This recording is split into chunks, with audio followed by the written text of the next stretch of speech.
Congolaises et Congolais, mes très chers compatriotes, le 3 mai 2021, face aux menaces graves pesant sur l'intégrité de notre territoire et à l'insécurité récurrente vécue par nos populations de l'Est du pays depuis 3 décennies, je proclamais l'état de siège dans les provinces de l'Ituri et du Nord Kivu. En effet,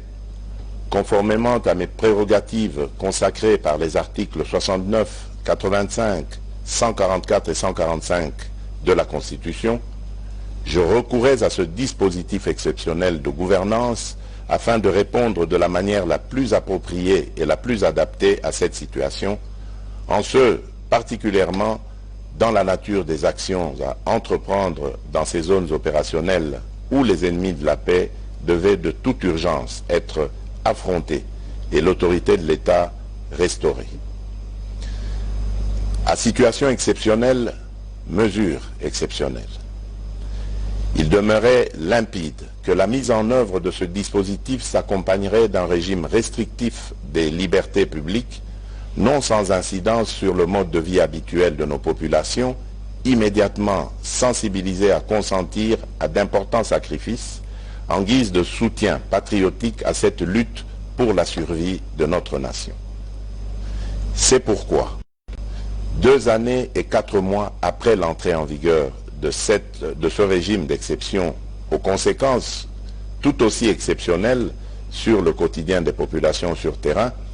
et à la suite de plusieurs rencontres avec des sénateurs,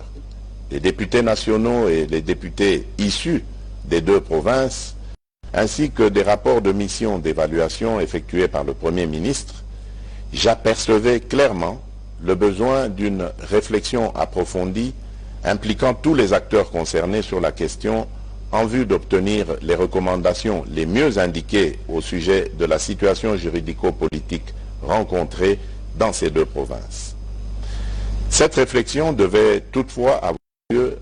tout en veillant à préserver les avancées significatives socio-économiques, politiques et sécuritaires acquises par la gouvernance militaire de l'état de siège. Face à la prolongation de cette situation exceptionnelle et soucieux de prendre en compte les aspirations profondes du plus grand nombre de forces vives de la partie est de notre pays,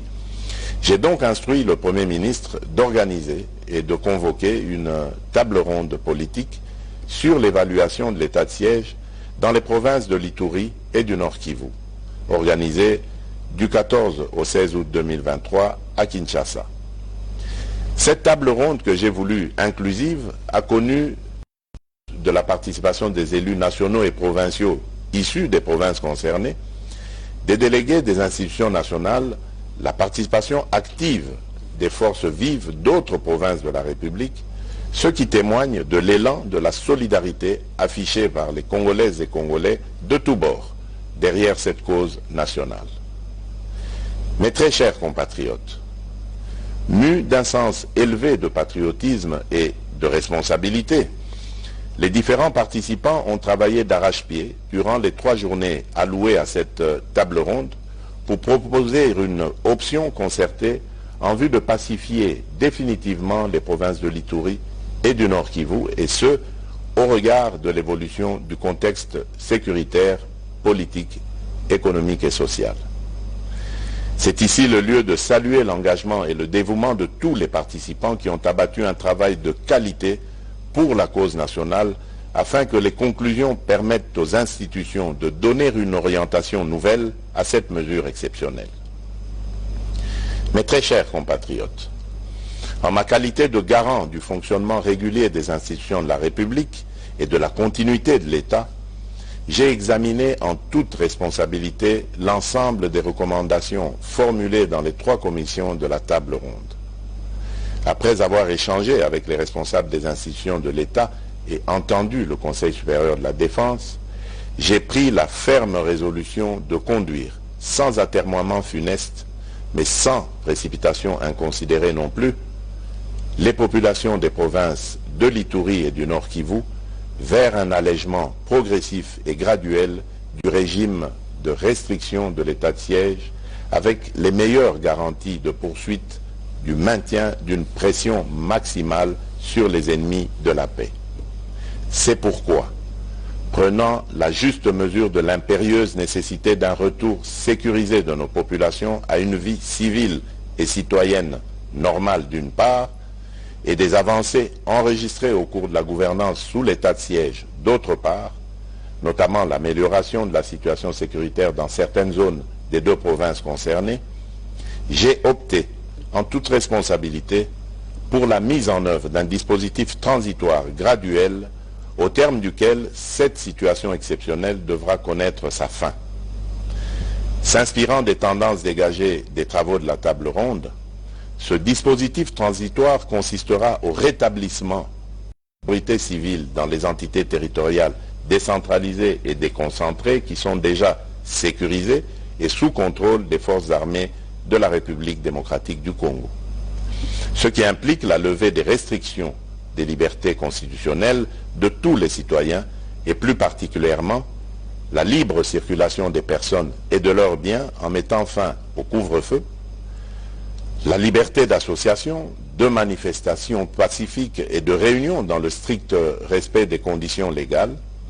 Ceci est d'autant plus important que les différents acteurs engagés au processus électoral ont droit à y participer pleinement et sans entrave aucune. Dans le même ordre d'idées, j'engage le gouvernement central à régler sans délai les arriérés d'émoluments des animateurs des institutions provinciales mises en veilleuse par l'état de siège, tel que cela leur est garanti par l'ordonnance numéro 21/016 du 3 mai 2021 portant mesures d'application de l'état de siège. Il va sans dire qu'en plus de leurs compétences matérielles, les juridictions civiles, du reste compétentes pour gérer les contentieux électoraux, recouvrent le plein exercice de leurs compétences répressives, à l'exception de quelques préventions liées à la sûreté nationale qui relèveront, elles, des juridictions militaires. Mes très chers compatriotes, après l'état d'urgence sanitaire, les mesures de ce dispositif transitoire et graduel de l'état de siège nous conduisent dans une nouvelle expérience constitutionnelle de gestion des situations d'exception. Elles marquent notre détermination à défendre jusqu'à la dernière énergie notre intégrité territoriale, notre souveraineté et notre dignité comme peuple. En effet, nous sommes un peuple qui a su démontrer, tout au long de son histoire, une capacité de résilience hors du commun face à l'adversité pour défendre les idéaux de paix, de justice, de dignité et d'unité. J'invite la population des provinces de l'Ituri et du Nord Kivu à accompagner et à soutenir les autorités civiles et militaires dans l'accomplissement des mesures de ce nouveau dispositif en vue de garantir l'avènement d'une paix durable sur toute l'étendue de notre pays. Que Dieu bénisse la République démocratique du Congo. Merci.